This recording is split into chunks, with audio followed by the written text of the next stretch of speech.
বাবু, এই শেষ কফিনে যে শেষ পেরেকটা পুঁতে দিল পাকিস্তান, এটা কি ওরা কি বোকা বলে, নির্বোধ বুদ্ধু উজবুক বলে, নাকি মরার শখ হয়েছে বলে? পাকিস্তানের এটা একটা কৌশল। খেয়াল করবে, পাকিস্তানের একটা ফ্রন্টিয়ার ভারত, আরেকটা opposite frontier mini Bharat, Balochistan. যেই বালুচে এই মুহূর্তে বিদ্রোহ এমন জায়গায় দাঁড়িয়ে গেছে, দীর্ঘ পাকিস্তানের সেনাদের শাসনতন্ত্রের দীর্ঘ দুর্নীতিতে, সন্ত্রাসে বালুচ প্রদেশ খান খান। আজকে বালুচিস্তানের মানুষের, পাক অকুপাইড কাশ্মীরের মানুষের জানোয়ারের মতো পাকিস্তানপন্থীদের আচরণে এমন দেওয়ালে পিঠ থেকে গেছে যে ওরা যখন তখন আলাদা হবে, এটা ভবিতব্য সত্য জেনে রাখো। পাকিস্তানের আভ্যন্তরীণ ইকোনমি এমন তলানিতে থেকেছে যে পাকিস্তান এই ভেতরের যে গণবিপ্লবটা তাদের অপশাসনের জন্য তৈরি হওয়া, সেটা ঠেকাতে পারবে না। এই মুহূর্তে ওদের একটা যুদ্ধ দরকার। এই যে এই ফ্রন্টিয়ারে যদি ভারত যুদ্ধ দরকার, মানে ঝন্টুদা যদি যুদ্ধ হয় দেশটা তো ধ্বংস হয়ে যাবে, ওরা ভারতের সাথে পারবে। এখানে কতগুলো খেয়াল করবে, ডিপ স্টেটের কনসেপ্টটা নিয়ে তোমরা অন্তত 1000 এপিসোড করেছো ভাই।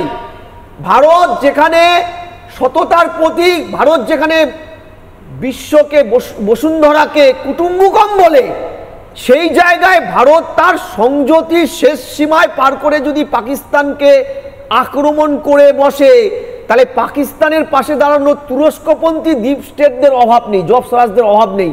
তারা কিছু টাকা দেবে এই যুদ্ধটার জন্য। G20 প্রত্যেকটা দেশ আজকে ভারতকে সমর্থন করেছে জন্টু বাবু, আবারও পুরো G20, চায়না অবধি। একদম একদম সত্যি কথা।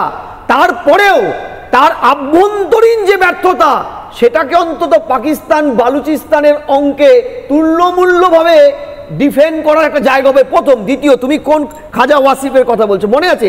এই আসিফ খাজা যখন পাকিস্তান এই জম্মু কাশ্মীরে ইলেকশন হচ্ছে, আফটার 370 ধারার পরে যে ইলেকশনটা হলো, যেখানে এনসি কংগ্রেস লেফট অ্যালায়েন্স জিতলো, তার নির্বাচন প্রক্রিয়া চলাকালীন উনি একটা স্টেটমেন্ট দিয়েছিলেন যে আমাদের কাছে খবর, আমরা এখনো দৃঢ় বিশ্বাসী এনসি কংগ্রেস লেফট নামক তথাকথিত সেকুলার জোটটা ওখানে জিতবে, আর ওখানে জিতলে Shahbaz Sharif government, Congress NC left alliance বলবে একটা পেজের দুটো পার্ট হবে, যারা আমরা একসাথে হাতে হাত ধরে লড়াই করে 370 ধারাকে উইথড্র করব। এইটা হচ্ছে পরিকল্পনা, এটা হচ্ছে চক্রান্ত। তথ্যটা কিন্তু 19 আমি আছি ঝন্টু বাবা, একটা ব্রেকিং নিতেই হবে।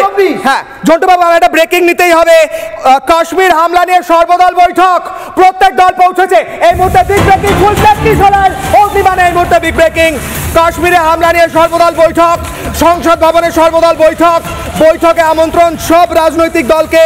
বৈঠকে রয়েছেন অমিত শাহ, বৈঠকে রাজনাথ সিং, নির্মলা সীতারামন, প্রত্যেকে রয়েছেন বৈঠকে।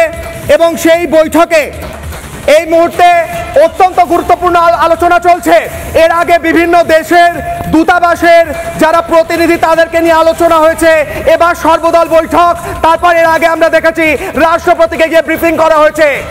এবার কি হবে, এগুলো কখন হয় বুঝুন, ব্যাপারটা বুঝুন প্রত্যেক প্রিয় দর্শক, আমরাও বুঝি এগুলো কখন হয়, সর্বদল বৈঠক করে কি ডিসিশন না হয়।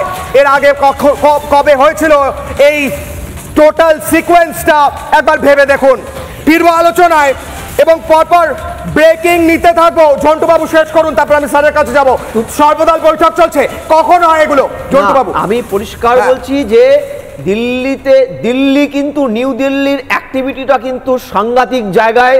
আমি আবারও বলছি, ভয়ঙ্কর জায়গায়। ভারতের অহিংসার যে নীতি, ভয়ঙ্কর জায়গা, ভারতের চরম আঘাত এনেছে ভারতের উপরে এই নীতিতে। আমি বলছি ভারত কিন্তু রুখে দাঁড়াবে, মিলিয়ে নেবে। কিন্তু আমার প্রশ্ন হচ্ছে, কাশ্মীরে এই আক্রমণটা যে ভারতে বসে থাকা বিভীষণপন্থীরা বারবার বলছে কেন্দ্রের চক্রান্ত, এদের জানিয়ে রাখি তোমার চ্যানেলের মাধ্যমে, একটু আগে যে মুনির সাহেবের কথাটা তুমি দেখাচ্ছিলে, সাহেব না, আচ্ছা ঝন্টু বাবু সাহেব না, ঠিক আছে, ওই আমি কি নোংরা নিকৃষ্ট অসুর, ওনার এই উস্কানির এক্সটেনশন রূপটা কিন্তু পাকিস্তান জঙ্গি একটা, একদম এক্সটেনশনটা হয়েছে কাশ্মীরে। ওনার বলার উস্কানির এক্সটেনশনটা পাকিস্তান এটা করেছে তা না হলে তুমি খেয়াল করো, পাকিস্তানে একজন হিন্দু ক্রিকেটার তার ফেসবুক টুইটটা ভালো করে দেখো, তিনি একদম ডিরেক্টলি পয়েন্ট আউট করেছেন যে পাকিস্তান যদি কিছুই করে না থাকে, ভারত যেখানে একবারও বলেনি পাকিস্তানকে আমরা হামলা করব গতকাল অবধিও, তখন পাকিস্তানের সমস্ত বড় বড় শহরগুলো লাইট অফ হয়ে গেছে, সেনাকে অ্যাক্টিভ করতে বলা হচ্ছে, ছুটি ক্যান্সেল কেন? চোরের মন পুলিশ, এই চোরের মন পুলিশ পাকিস্তানের এই যে আভ্যন্তরীণ গোলযোগটা, এটা বোঝা যাচ্ছে যে ওরা কিন্তু এবার বুঝে ফেলেছে। নানা ধরনের কন্টেন্ট দেখার জন্য লাইক করুন, শেয়ার করুন আমাদের ফেসবুক পেজ, সাবস্ক্রাইব করুন আমাদের ইউটিউব চ্যানেল। পাশাপাশি অন্যান্য ব্রেকিং নিউজের জন্য অবশ্যই চোখ রাখুন রিপাবলিক বাংলায়।